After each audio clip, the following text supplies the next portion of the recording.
So the rundown from Down Under, because obviously SVG played such an integral role in the finish of the Cup race, we have decided to go back to our old ways of doing things, and the rundown from Down Under is integrated into the podcast. So let's talk about that. The Xfinity race, Connor Zilisch got the win.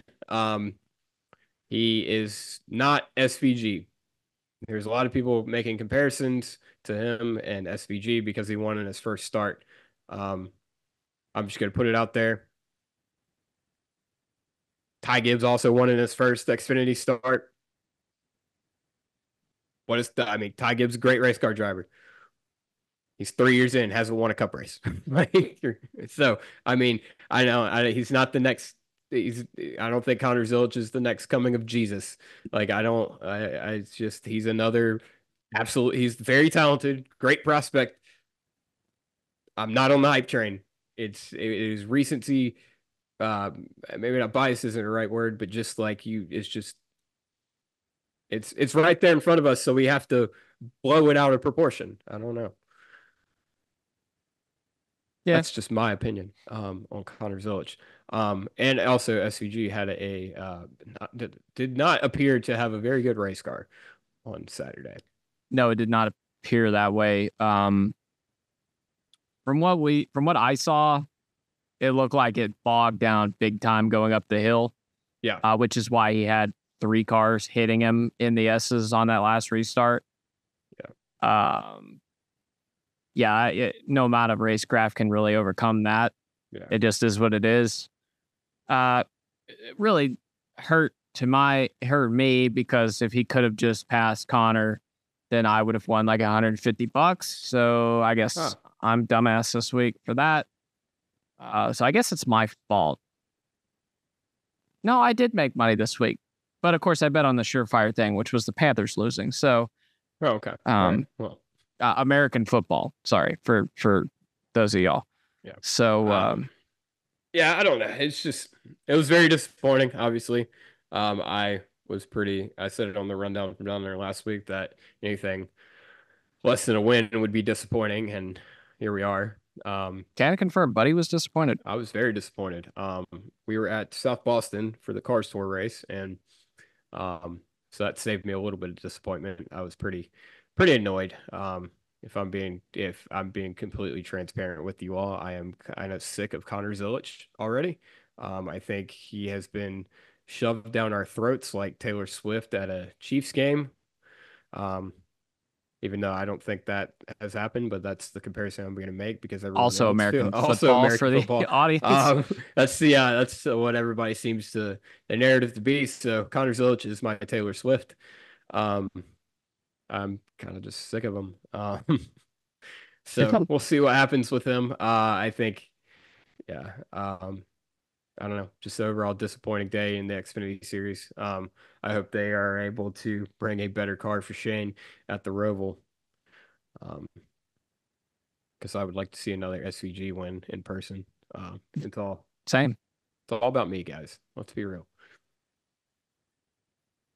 Not going to attack that comment. All right, Cup race. Did he exceed or meet or underachieve in the Cup race, in your opinion, Seth? Well, considering I picked him to be a non-factor at the beginning of the season in Watkins Glen, I would say he exceeded my expectations. Solely because, again, for the reasons we mentioned, if you're listening to the full show, if you're not listening to the full show, go listen to the full show so you hear these reasons. I'm not really going to get all the way back into them. But for the reasons we detailed earlier in the show, Watkins Glen has become so much less of a driver track that I thought Shane's abilities weren't really going to help him too much because there's only so much you can do. Yeah. And then luckily it just seems like they brought a piece that was good enough. They really did. And part of the reason, and I mean, I'm going back to what I said preseason about what I thought would happen here. But even in the oval race, the road course races Shane has run this year, other than Chicago, which he clearly has an advantage of, just his driving style. and who knows what the car would have done with another driver in there. But and then that wasn't Yeah. his fault. But Coda, where they were basically a non-factor. Colleague exceeded my expectations. By colleague, I mean, I guess Trackhouse builds the car. Yeah. And then, I mean, obviously Ross won the pole. Obviously, they took a lot of data from Daniel Suarez running the tests there.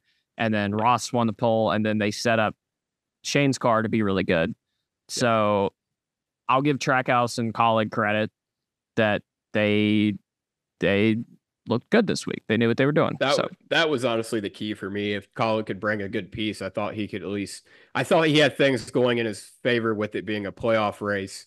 That they would be on the right strategy. But I mean, honestly, I mean, it wasn't. It didn't take strategy for them to be where they're at. He was obviously qualified third and ran second the entire race, pretty much. And then, yeah, almost got bit by the strategy, but was able to make it work.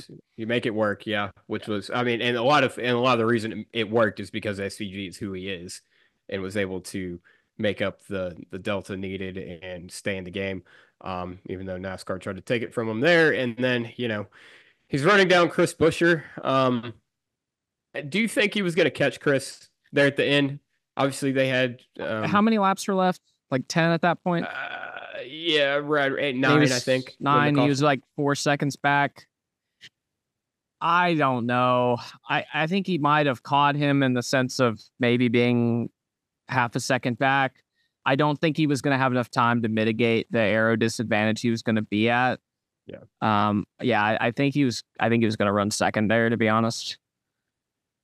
I was more hopeful of that than I was of the restarts, just because Shane was so much better than everybody else once the tires did fall off, and I think they were just getting to that sweet spot where the tires dropped off, and I think that's where he would have been able to make up a chunk of time. So I think he probably could have, instead of a couple tenths a lap, he could have started making up maybe half a second to 7-8 tenths a lap on Chris.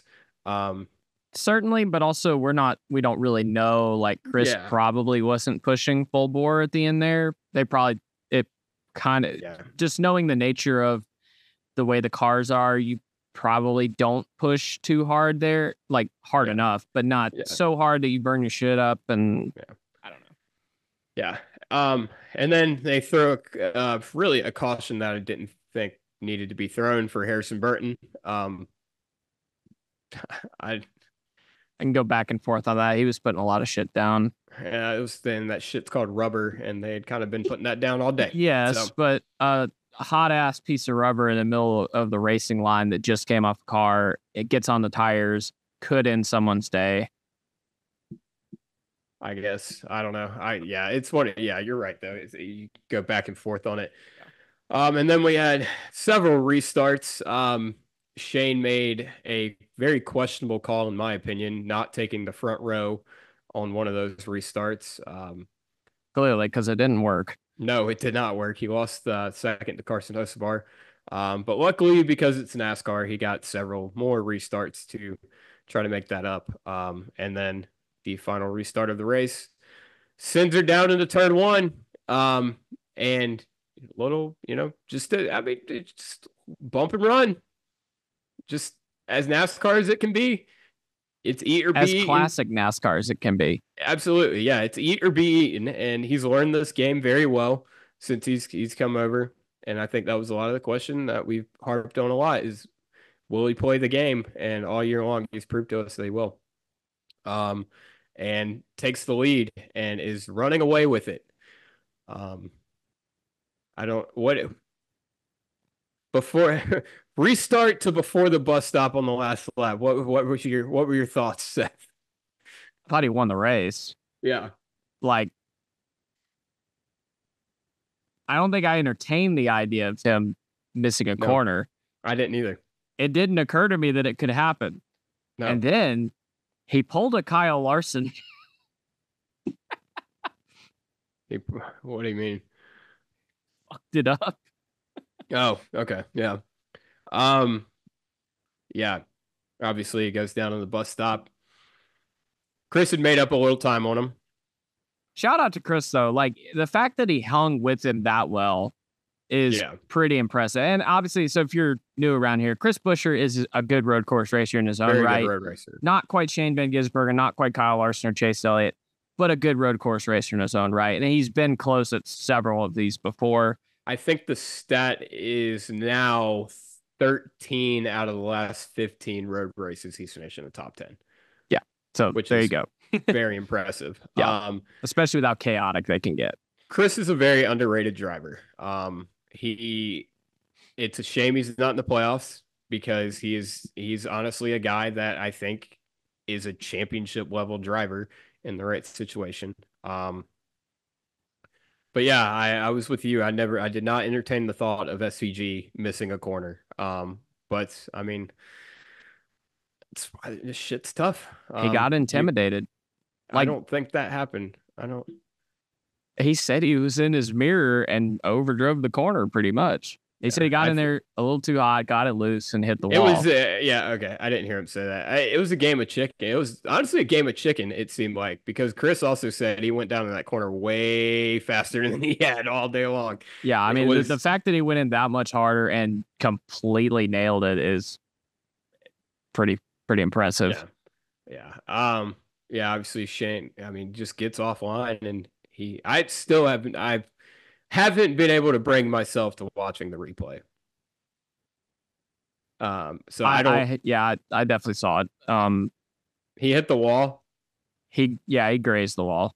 Oh. He got loose and then grazed the wall, and he got loose because he entered so high. They're so far. Yeah. But yeah, I mean, essentially, like I pick a little bit when I say he got intimidated. That's a reference to an old NASCAR game where, yeah. Well, I'm talking to the New Zealand audience who may not know. Anyway, Dale Earnhardt was called the Intimidator. He'd get behind you, fill up your mirror, and people would get intimidated because Dale Earnhardt was known to move you out of the way if he held you up. So, again, I mean, essentially, it was a forced error from Buescher without making any contact solely because he was still there. And obviously, Shane knew if he got back to him, he was going to hit him because he hit him. Fair game. Yeah. Austin Hill would have lost his shit. Oh, yeah. I mean, and here's the thing. It's like, obviously, SVG, I mean, it's proven right there. He's human. I still think he's the best in the field. I mean, I don't think there's any disputing that. I mean, it's, like I said, this shit's tough. But I think there's something, there's something to be said about the fact that he can play the game, but play it better than everybody else, or better than most, as far as how to race. And he was going up against the guy in Chris Buescher who also does that very well. Knows how to play the game, but also plays it better than anyone else and cleaner than anybody else. So, I mean, I'm sure it meant a lot to Chris, and I know Shane had a great time with it. That, Shane went up and congratulated Chris. I mean, it's two guys, that as disappointed as I am, it is. I mean, that was a classic NASCAR move. I mean, It was, they bumped, they rubbed, it was how far can you go before braking, and you did. Well, and then like both, and by breaking, I don't mean physically breaking. I just mean like, yeah. Well, like even both sets of contact, Shane's on Chris and vice versa, were, it may sound contradictory, but very respectful, really. Yeah. When you look at it. Yeah. Obviously, nothing Shane did was gonna take Chris out of the race, and he was still gonna be second at that moment, and still was, obviously. And nothing Chris did he wasn't trying to wreck Shane. It might have looked worse because I think Shane tried to kind of like cover it a little bit. Chris got into him, and Shane was trying to pin him. I mean, it was very it was funny. It's got in the shades of Ambrose and Keselowski from that one year. I mean, It was as hard America as you can finally got drive. one back, babe. Yeah, oh, fucking A. Um, it was as hard as you could drive, but and that's the key. Is like if you could race, I've always said you race as hard as you want, make as much contact as you want, as long as one goes both ways and two you still finish 1-2.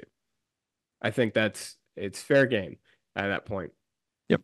Now, give SVG like 4 more feet, and I'm interested to see what happens in turn 7 because he sent that son of a bitch in there. He was completely out of control. And here's the thing. He made that mistake down in the bus stop. He damn near nullified that by showing he's got more car control in his dick than this whole fucking field's got. Because ain't a motherfucker in this field could have saved that car. There's probably a couple, but it's close. I don't know. I have not seen a next gen car that out of shape and swap ins that bad and someone save it. It's fair. It looked like he was like starting his like drifting burnout thing. And I'm like, dude, you're not even in the lead. What are you doing? Yeah. Yeah, I don't know. So Harbert retired last year. I didn't have a driver. I've told this story before. I'm going to tell it again. And Suarez won Atlanta, and I knew right then and there, I was like, all right, that's my guy. It just, the way it felt, I was like, all right, that hit me. And I've said that before about Shane this year. And yeah, it's irrefutable. It was pretty, it felt like it felt like the 4 car was back out in front there for a lap and a half. It was pretty cool. And then it was robbed from me. It's a strong way of putting it, but well, no. Virus and I also had a Twitter exchange where I said if I wasn't pulling for SVG, he nails that corner. To which Cook Virus replied, "Yep, didn't pull for him in supercars, and he won all the time. And I pull for him in NASCAR, and he fucking biffs it." Or I'm paraphrasing, obviously, but yeah, that second sucks. Second 2 weeks in a row sucks even worse. Yeah, I got nothing to add on that one. Yeah, I don't know. Sucks. SVG's giving or yeah. It bodes well for him next year, though. It does, but barring unforeseen circumstances, he will not win a cup race this year. I would willing to bet. Which you don't think he's going to win Martinsville? No. I had him, dude. I had him penciled in for that one. I wish. I mean, look, I'm up for it. But yeah, it's pretty gutted. Spoiler alert. I also don't think he's going to win Martinsville. Really wanted that one. Really wanted that one. But darn. Yep. Anyway, I think that's it. We got all we got for the rundown from Down Under.